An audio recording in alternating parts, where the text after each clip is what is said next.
وہ کیا کہا تھا کسی نے کہ 5 اسٹار ہوٹلوں میں کھانا کھانے میں وہ لذت کہاں جو چولہے پر بیٹھ کے ماں کے ہاتھوں سے پکی ہوئی چپاتیاں کھانے میں آتا ہے۔ عالی جناب حضرت صاحب کیا کیا اسٹیٹ سیکرٹری نام لیتے ہیں، لیکن وہ لطف کہاں جو ماں اوئے ببلو اوئے پپو اور اوئے مٹھو کہہ کے پکارتی ہے۔ جو مٹھاس ان لفظوں کے اندر ہے وہ بڑے اور بھاری اور بھرکم الفاظ اور خطابات کے اندر کہاں ہے۔ اونچی کرسی پہ بیٹھنے کا وہ لطف نہیں ہے جو ماں کے قدموں میں بیٹھنے کا ہے۔ اللہ نے ماں کے روپ کے اندر ایک محبت اور ایک الفتوں کا ایک ایسا دریا دیا ہے کہ جس کے اندر انسان جب جاتا ہے تو اس کے دکھوں کے سارے میل دھل جاتے ہیں اور وہ بالکل آسودہ ہو جاتا ہے۔ یہ ماں کا روپ ہے، یہ ماں کا پیار ہے۔ اللہ تعالیٰ جل شانہ نے ایسا رشتہ ماں کی صورت میں پیدا کیا ہے۔ جنت کی چھاؤں کا دنیا کے اوپر روپ ہے ماں کی ذات، کہ دنیا پر ماں کے پیار کا بدل نہیں ہے۔ میں کہا کرتا ہوں آج کوئی شے بھی خریدنے نکلیں تو آپ وثوق سے نہیں کہہ سکتے یہ خالص ہے۔ ہر شے 2 نمبر دستیاب ہے، ہر شے میں ملاوٹ ہے، لیکن ایک چیز آج بھی ملاوٹ سے پاک ہے اور وہ ماں کا پیار ہے۔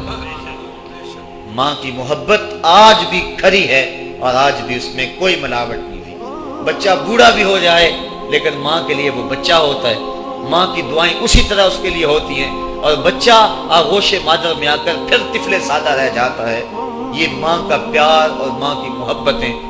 ایک شاعر نے ماں کی محبت کا نقشہ کھینچتے ہوئے کیا خوبصورت بات کہی۔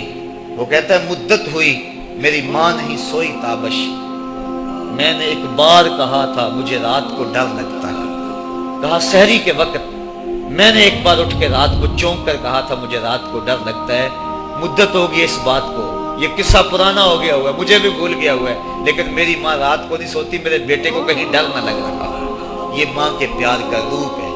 علامہ اقبال جب ان کی والدہ انتقال کر گئیں تو وہ دیار غیر میں تھے، تو اس وقت انہوں نے ایک طویل مرثیہ لکھا اپنی ماں کی یاد میں، جس کا عنوان ہے والدہ مرحومہ کی یاد میں۔ اس کے اندر لکھتے ہیں آہ اب وطن میں ہوگا کس کو میرا انتظار، آہ وطن میں ہوگا اب کس کو میرا انتظار، کون میرا خط نہ آنے سے رہے گا بے قرار، آرزو لے کر تیری خاک مرکز پہ آؤں گا، اب دعائے نیم شب میں کس کو میں یاد آؤں گا، کون پچھلے پہر اٹھ کے دعا کرے گا۔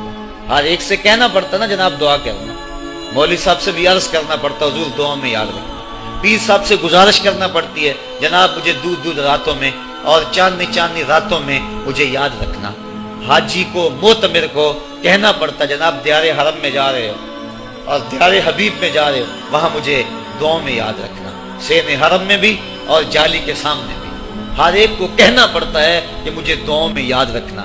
کبھی ماں کو بھی کہنا پڑا کہ امی دعاؤں میں یاد رکھنا۔ ماں کے ہاتھ ویسے اٹھے رہتے ہیں اور جب ماں کے ہاتھ اٹھ جائیں اجابت کے سارے دروازے کھل جاتے ہیں۔